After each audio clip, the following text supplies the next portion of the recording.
During World War II, Germany looted over 500,000 individual works of art from Poland. Despite the passage of decades, these priceless collections still hang somewhere on German walls. Is the recovery of these assets a priority for the director of the Pilecki Institute, Professor Kristoff? It seems to be not, according to an email written on July 27th by Hanna Radziejowska, head of the Pilecki Institute in Berlin, to the new Minister of Culture Marta Cienkowska. Professor Ruchniewicz preferred to organize a seminar on the works that Poland should return to Germany. The director expected us to prepare a series of seminars and proposed, among other things, organizing a seminar on the return of cultural property by Poland to Germany, Ukraine, Belarus, Lithuania, and private property belonging to people of Jewish origin. The seminar was to be organized in cooperation with the Ministry of Culture and National Heritage, which would give it a governmental character, and this could be treated as the first move by the Polish state in handing over works of art to Germany. This is something that cannot be explained in any reasonable way. Germany was the perpetrator of this war. Germany caused millions of victims.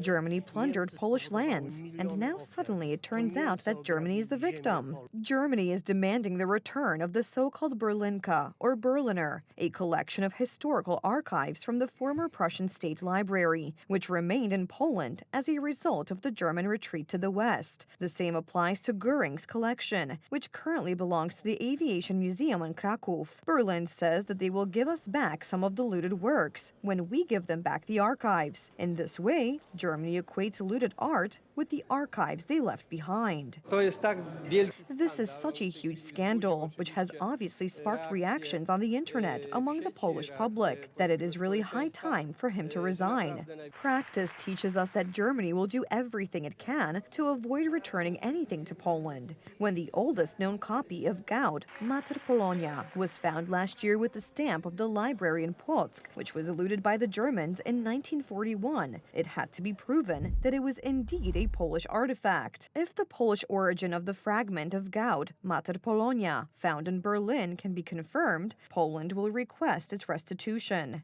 This is also another step on the path to falsifying history. The message is supposed to be simple. If Poles are supposed to return some cultural artifacts, then they must have looted them. And if they looted them, then they are also to blame for World War II. And in this way, step by step, German responsibility is being erased. If they have someone like Mr. Ruchniewicz, then they really have him, not us. He is an official representative of the government, but Germany has him because he acts in Germany's interests. So Germany is simply rubbing its hands with glee, laughing that the Poles have installed someone like him. Other dark stories surrounding Kristoff Ruchniewicz are also coming to light. One of the Institute's employees is raising the alarm about intellectual property theft, allegedly committed by the Institute's director. The Institute denies everything in a post on social media. Contrary to the false suggestions of Hanna Radziejowska, an employee of the Pilecki Institute and head of the Berlin branch, the Institute never planned to organize meetings leading to the transfer of any cultural property located in Poland to any legal or physical persons. Journalists investigating the Institute's activities do not believe these explanations. The Institute's denials, which recently appeared on Profile X, are not convincing at all, because my informants claim that the information provided by Rzeczpospolita is true. It was none other than Kristoff Ruchniewicz, who blocked an exhibition in Berlin dedicated to looted Polish cultural property. He argued that the Polish presidency of the European Union was not a good time to organize a conference on a topic that could be uncomfortable for Germans. So the fight for Polish art is being blocked, while German losses are being treated as a priority. According to Article 129 of the Penal Code, anyone who acts against the interests of Poland in such a situation is subject to up to 10 years in prison. Later this week, we will file a complaint so that Mr. Ruchniewicz will also face criminal charges. He has committed nothing less than diplomatic treason. Professor Ruchniewicz has been honored by the Germans for years and is also a member of many scientific councils at German universities. He was appointed director of the Pilecki Institute and government representative for Polish-German cooperation by Prime Minister Donald Tusk, who openly states that Poland will not receive any reparations from Germany. In a formal, legal, and international sense, the issue of reparations was closed many years ago.